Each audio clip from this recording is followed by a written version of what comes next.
श्री स्वामी समर्थ. अधिक महिन्याची पौर्णिमा ही 3 वर्षातून एकदा येत असते.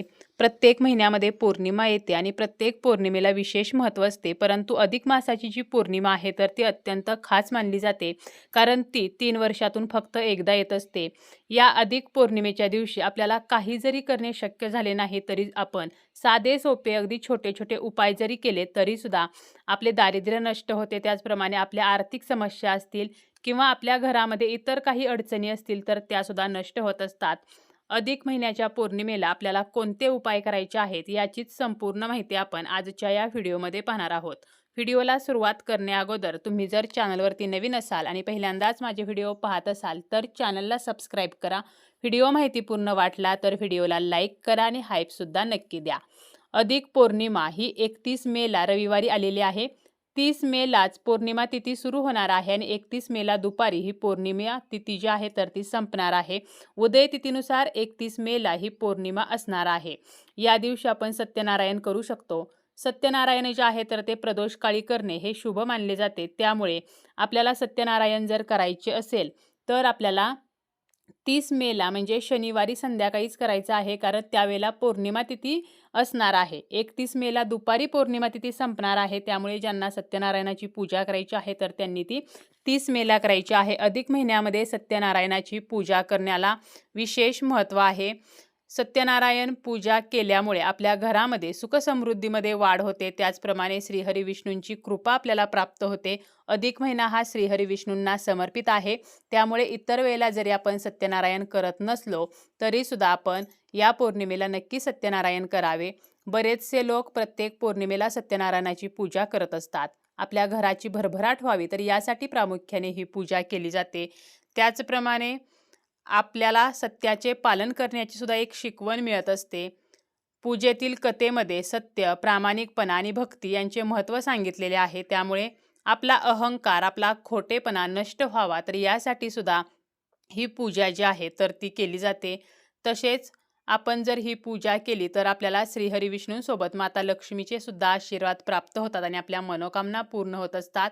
आणि या अधिक महिन्यामध्ये या पूजेला विशेष महत्त्व आहे. त्यामुळे आपण ही पूजा जी आहे तर ती करू शकतो. ब्राह्मणाला बोलावून आपण ही पूजा केली तर अतिशय उत्तम. आणि जर आपण घरच्या घरी सत्यनारायण करत असलो तर घरच्या घरी सुद्धा आपण हे सत्यनारायण जे आहे तर ते अधिक महिन्याच्या पौर्णिमेला करू शकतो.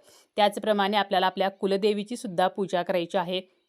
आपल्याला कुलदेवीची जी पूजा करायची आहे किंवा आपण जर पौर्णिमेचा उपवास करत असलो तर तो आपल्याला रविवारी 31 मेला करायचा आहे.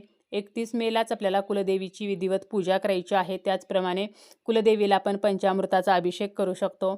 या दिवशी आपण कुलदेवीला कुंकुमार्चन करू शकतो. म्हणजे कुलदेवीच्या चरणापासून मस्तकापर्यंत आपल्याला कुंकुमार्चन जे आहे तर ते करायचे आहे.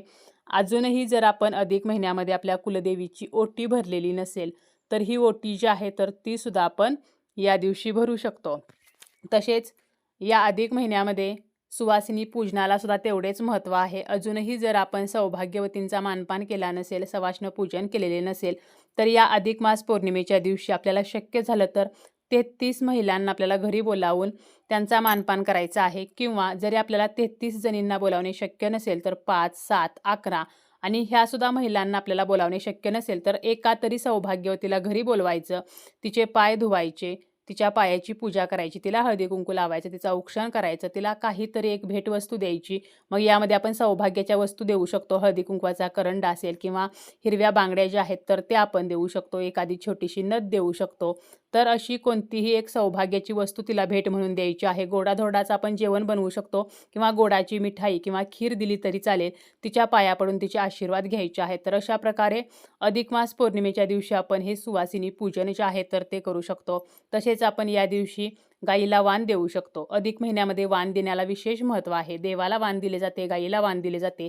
यामध्ये आपण 33 धोंड्याचं, 33 अनारशाचं किंवा 33 बत्ताशे तर असं वाण जे आहे तर ते देवाला देऊ शकतो. म्हणजे आपल्या देवघरासमोर आपल्याला हे वाण ठेवायचं आहे. तसेच आपण गाईला या दिवशी 33 धोंड्याचं वाण जे आहे तर ते अर्पण करू शकतो. किंवा आपल्याला काही शक्य झालं नाही तर मुठभर हिरवा चारा आपण गाईला खायला देऊ शकतो. किंवा तूप लावलेली चपाती, तूप लावलेली भाकरी आपण गाईला खायला देऊ शकतो. गाईची पूजा करू शकतो. शक्य झाल्यास गाईला 11 प्रदक्षिणा घालू शकतो.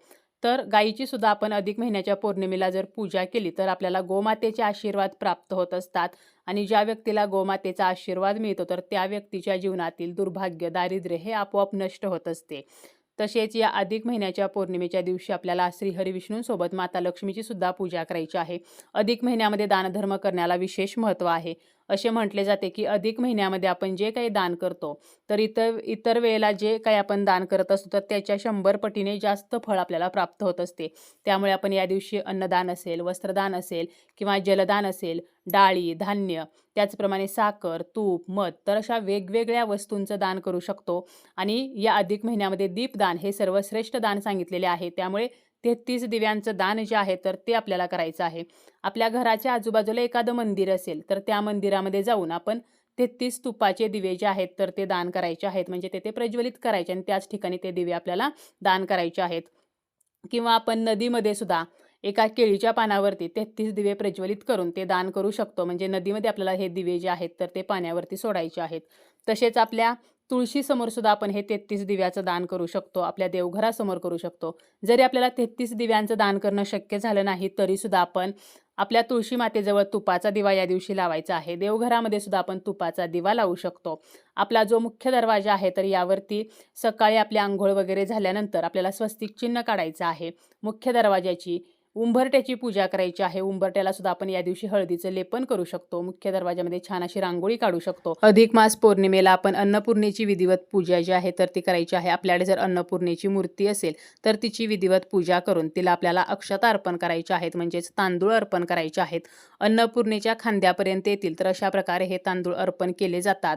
आपल्या देवघरामध्ये अन्नपूर्णा असेल किंवा आपल्या किचनमध्ये अन्नपूर्णा असेल तर त्या ठिकाणी आपण अन्नपूर्णेची पूजा करून हे तांदूळ अर्पण करू शकतो. म्हणजेच अन्नपूर्णेला अक्षतार्चन करू शकतो. अन्नपूर्णेच्या कृपेनेच आपल्या घरामध्ये अन्नधान्य जे आहे तर ते येत असते आणि आपल्या घरामध्ये कधीही अन्नधान्याची कमी भासू नये म्हणून आपल्याला या अधिक मास पौर्णिमेला अन्नपूर्णेची सुद्धा पूजा करायची आहे. अधिक महिन्यामध्ये आपण ज्या काही गोष्टी करतो त्याची आपल्याला अधिकाचे फळ प्राप्त होत असते. म्हणून आपल्याला ही अधिक महिन्याची जी पौर्णिमा आहे तर ही तिथी चुकवायची नाही. जास्तीत जास्त आपल्याला या दिवशी साधे सोपे उपाय जे आहेत तर ते करायचे आहेत. कुलदेवीची, लक्ष्मी मातेची, श्रीहरी विष्णूंची जेवढी जमेल तर तेवढी सेवा करायची आहे. त्याचबरोबर आपल्या गुरूंची सुद्धा आपल्याला या दिवशी जास्तीत जास्त उपासना करायची आहे. जास्तीत जास्त आपल्याला दानधर्म जो आहे तर तो या दिवशी करायचा आहे. आपण जो काही तुळशीजवळ आपल्या देवघरामध्ये तुपाचा दिवा लावतो तर यामध्ये 2 फूल असलेल्या लवंगा आवर्जून टाकायच्या आहेत. यामुळे काय होतं तर माता लक्ष्मी ही आपल्या घराकडे खेचली जाते. त्यामुळे 2 फूल असलेल्या लवंगा जर आपण दिव्यामध्ये टाकल्या तर आपल्या घरातील ज्या काही आर्थिक समस्या आहेत तर त्या नष्ट होत असतात.